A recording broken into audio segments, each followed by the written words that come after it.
Why do we love Shenmue? It's a question many of us have faced at some point, perhaps from a friend or family member. The question is, why do you like this game so much? This is a complex question to answer in its entirety, but I will do my best to address it.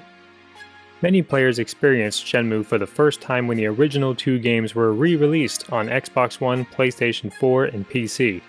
As an older fan of the series, I've found it fascinating to see a whole new generation try the games for the first time. However, for me personally, the Shenmue games are a milestone in my life. Like many others, they harken back to a simpler time when games didn't need monthly updates or be connected to the internet.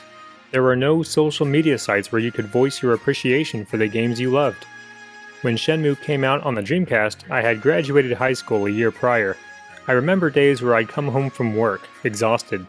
I'd grab a beverage, sit down, and relax with a Shenmue session. It was a great way to wind down from a stressful day, and still is. At the time of its release, Shenmue was unlike anything the gaming world had ever seen. It was an incredibly ambitious project from Yu Suzuki and his team at Sega. You could explore the smallest detail in every room, open cabinets, and examine individual items. The world felt alive, and to many players, the Hazuki residence became a second home. In the first Shenmue game, you start out in Yokosuka, Japan. All NPCs have their own unique recorded dialogue, appearance, schedule, and backstory. The amount of work that was put into even the unimportant characters is astounding, and something that hasn't quite been replicated in any other game made to this day. Even more modern open-world games like the Grand Theft Auto series have repeated NPCs with repeated dialogue. To get a fuller appreciation of the NPCs in Shenmue, I'd highly recommend downloading the Suka Pass app, available on both iOS and Android devices. This fan-made app does a remarkable job at recreating the passport disc that was included with Shenmue on the Dreamcast. As a whole, the Shenmue series goes against the grain of conventional game design. Most games place convenience over quality, whereas Shenmue does the opposite. For example, most games we'd refer to as open world place a waypoint to your next objective. It's a little indicator on your screen that shows you the exact location and the distance to the next objective.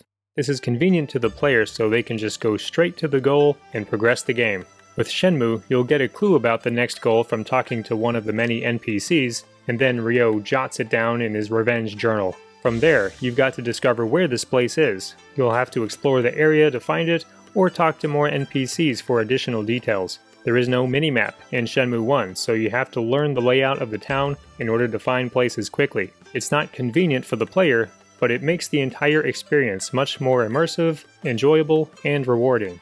Higher quality. From the opening scene of Shenmue 1, I was hooked.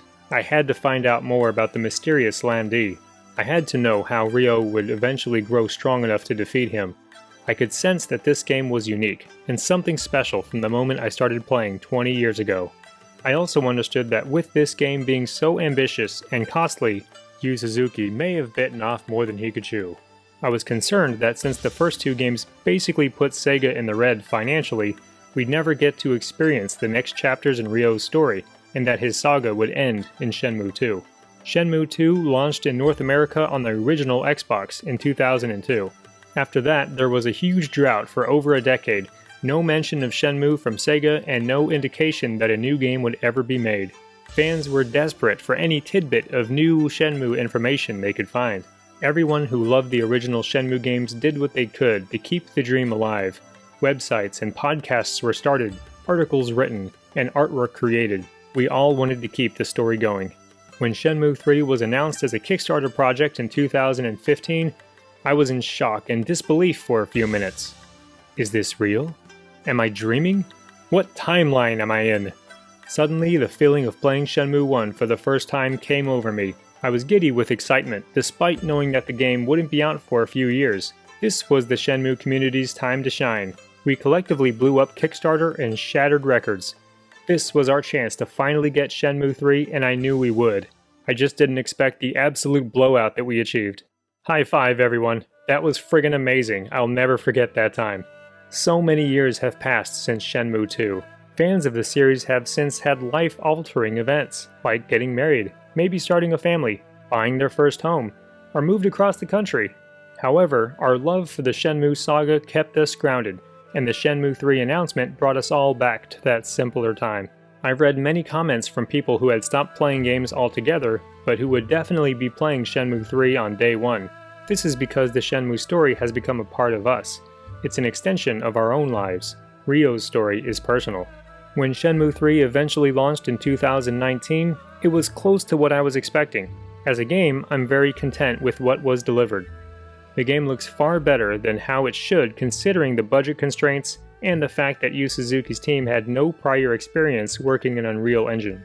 It's a slower paced game for the most part, which in many ways reminds me of Shenmue 1.